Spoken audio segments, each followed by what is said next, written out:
So, we did it. Avenue 54 Film Club review of Feast? I always call it Beast. The 2005 exploitation horror film. There is something out there. Of all the bars to be stuck in.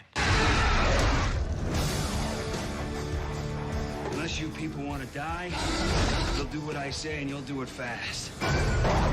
They're coming. Right now. We just watched it. Bob and Harvey Weinstein produced. When you fall. Along with Ben Affleck, Matt Damon, Yep. and the Maloof brothers. Yep. This is Former accurate. owners of the Sacramento Kings. So I don't know if you remember, there was a show on HBO called Project Greenlight. Oh, yeah. So this was Matt This was Damon, Ben Affleck. So they chose each season. They chose a writer or a group of writers, a team of writers, won the contest. So they got a script, and then a director won for like shorts that they submitted or whatever. Project Greenlight is an internet contest. We pick amateur screenwriters and directors and give them a chance to make their first film. Action!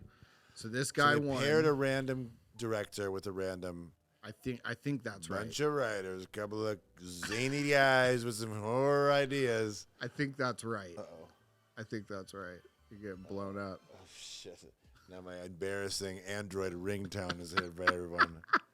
Oh, my God. Yeah, Kicked it's out of so many group chats. Yeah, the audio version of it's a green text? Yeah. Yeah, the racism against Android users rolls on, and I am offended. I'm offended. Yeah, it's all right. You're in a protected class, you know? Thank you. You're a minority. Minority reporting and for duty. Reviewing Feast. Technological minority. This is one of the worst movies I've ever seen. It's pretty fucking bad. I mean, it was offensive to eyes, ears, Yeah. mouth, nose, and face. My sixth sense was also offended. Yeah. Everything was bad. Every choice was wrong. Feast is just one of those things where you read it and you think, is this interesting and innovative and creative and unusual, or is it just dog shit? Yeah.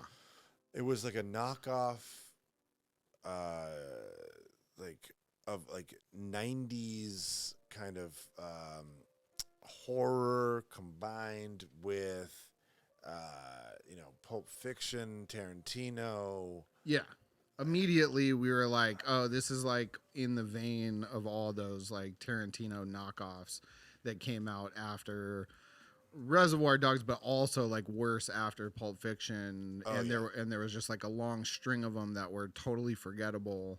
And then I don't know when they did the actual like Grindhouse movies, what year that was. I think that was probably after 2005, like when they did Planet Terror and that was like Death Proof. 2007. Yeah. Okay. That was like so that maybe they hadn't done that yet, but yes, this was the product of that Project Greenlight show, and I think they ended up making actually. Producing and distributing like 4 films from the 4 seasons, and one of them was that like Shia LaBeouf movie Battle of Shaker Heights or something. Miramax was nice enough to give us millions and millions of dollars, which we promptly lost for them. It just doesn't add up. That's the thing. It doesn't always add up. That came out of the show. Yeah. I don't think I've ever seen it, but I think it's I've like not a seen high any school. of the Project, and you know what? I don't plan to see any more.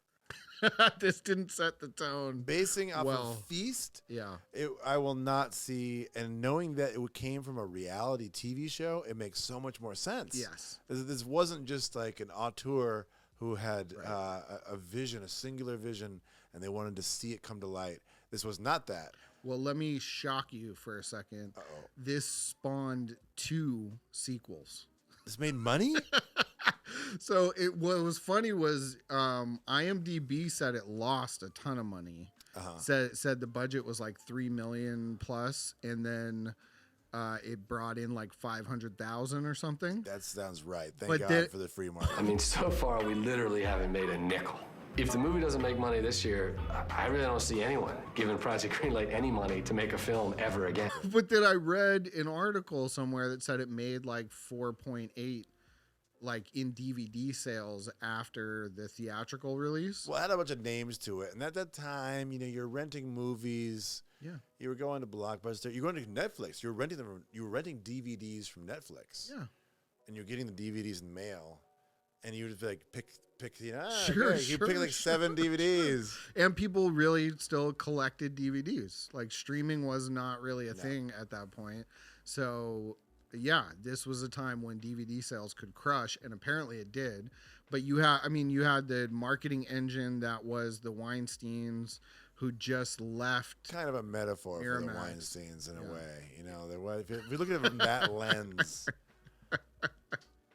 Like I felt violated. Exactly. I felt violated watching it. I felt violated for sure. The freeze frame title cards for each character were so like sophomore year film school that it was like it would have been bad in sophomore year in film school to do that. Yeah. And yet this is really, they were like, yes, we love it. Everybody gets a title card. Everybody gets a title card, and everybody's title card is like Ryan Funny. Yeah. And it was like a long pause in the title card. It's like 3-4 seconds. Freeze frame. Yes.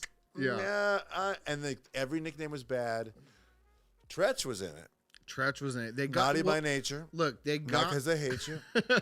They got me like 18 years later. You know, I saw this on IMDb, and I went, honestly can't believe you fell for this. Well, the cover art, the creature looked pretty sick, and it was like the creature with the fangs open. Also, when we just watched Predator, and you, me, and Chris were talking about where's the new aliens, where are the new creatures, I thought it might be a good idea to explore some maybe lost in history creatures that were actually successfly done. Well, this was not successful. It did not work out, but my point is they got me. So they got you good. Well, also, so my man Baltazar Getty, who Lost Highway is I'm a of the Gettys, of the Getty family. I believe he is a grandson or a great grandson of the Getty family. I do believe. Nepo. Yeah. Allegedly. Oh, that's a Nepo child right there. I've been to your museum, fam. Yes, Nepo baby action all day. But I love Lost Highway, and I don't really know him from anything else, really. Right. So I saw him as like the lead. Well, David Lynch can make anybody good. This is true. He can make anybody. He works for them. He's like, go, do it. Act, perform, say the lines, you know, like, get the big fish. Yeah, he's transcendental meditation. He gets you down, and this just chugging coffee, smoking cigarettes, staring at you intently. American spirits, and just deep diving into his subconscious. But this directing or creative team did not seem to be able to be digging that deep into the fish. I would agree that they did not pull the best. Like net fishing of like pond scum. They did not pull even a decent performance out of anybody. But so I saw the cast of, you know, Henry Rollins and Judah Friedlander and Jason Mewes. Horrible. I felt so bad for Judah Friedlander. Truly, I think he quit acting after this. This is fucking bullshit! It's bullshit, man! Fuck this. They treat him very poorly. Oh, it was masochistic. It was not. It was not fun to watch.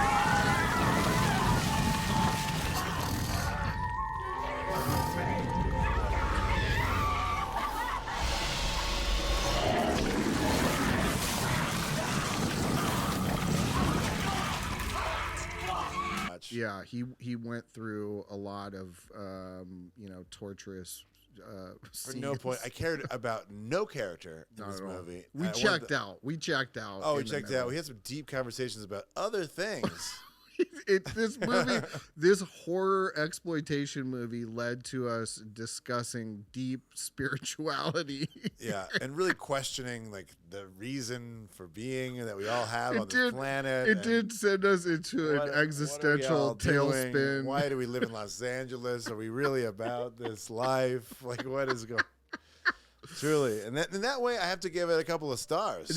You know what? I give it some credit. It spawned some great conversation. Yeah, which is not usually what you'd give a film credit for when you're talking not about the film during the film. No, it was like background noise, and like a way, it was nice to hear like horrible dialogue. Act like you've had some.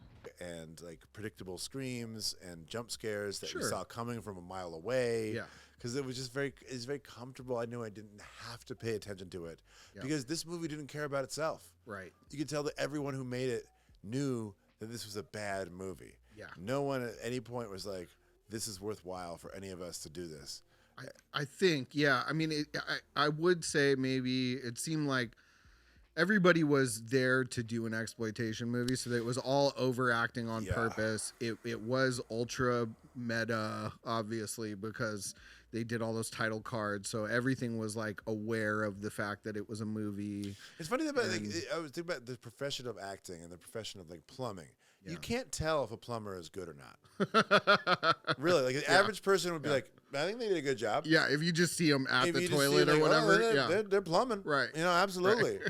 But acting is such a thing where it's about like basically lying, right? Yes. And everyone is used to seeing people lie. And as humans, we have a very fine-tuned sense to perceive if someone is not being truthful or being like full of shit or like, you know, not really in the character. And so we can tell bad acting is everyone can see if the acting is bad. Yes. That's why acting is is the hardest, easiest thing. It's easy to just like, you know, I'm saying a line, you know, that's easy. Right. But it's hard to actually say it to the point where someone watching the whatever it is convinced that this person is in that situation.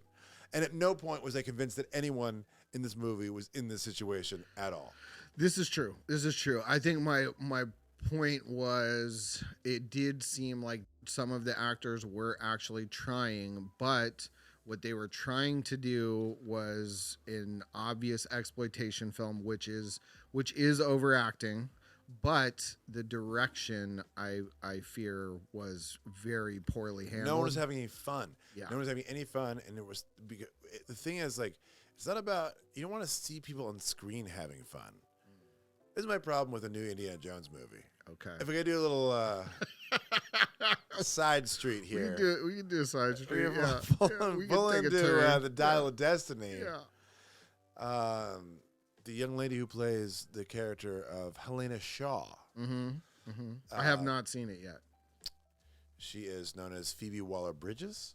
And she is having the best time in that movie. Just smiling and laughing and smirking her way through it. And just like, I'm having the best time. I'm a swashbuckling archaeologist. And this was to Mrs. Wallace Bridge. What's her name? Phoebe Waller-Bridges. Waller-Bridges credit. This is you're giving her props for amount of fun. No, I am. It is to her discredit because she was performing for the audience rather than acting in the scene. Gotcha. She was like, kind of. It's like there's smirk. We see a character like smirking through. And there's that smirking through life. And you know what? It is a bit of like projection for me as an actor. I have done some performances that were very smirky, and watching back, I hated to see it because it takes you at. It's like, oh, this person is performing for the screen, not for the not for the fellow actor, not for like in service of the story. Gotcha. It's like, I know that you're gonna see this later, and I'm be smirking at you. It's a bit like, you know, finger guns and clicking your mouth. It's like it's not acting per se. Right. It's like performing. And I think that there is a sense that a lot of the younger actors that I see in the like shows that I watch at these streaming services and stuff, they definitely have this way of just like they're performing too, and you can kind of see them at the corner eye, like I'm really looking at the camera. You see me. You see it. You see it. You see it. I think the variation in the styles and the time and place for a certain acting style is it in service to this particular film? Right. Because what the audience reacts to is the commitment to this. Yeah. That's what the audience wants to see, really, is you overdoing in this moment, like in the connection, and like, wow, they're really getting into that, but not acknowledging the hummingbirds, the electronic hummingbirds, you know. Well, then that just gets into just like really like technically bad acting.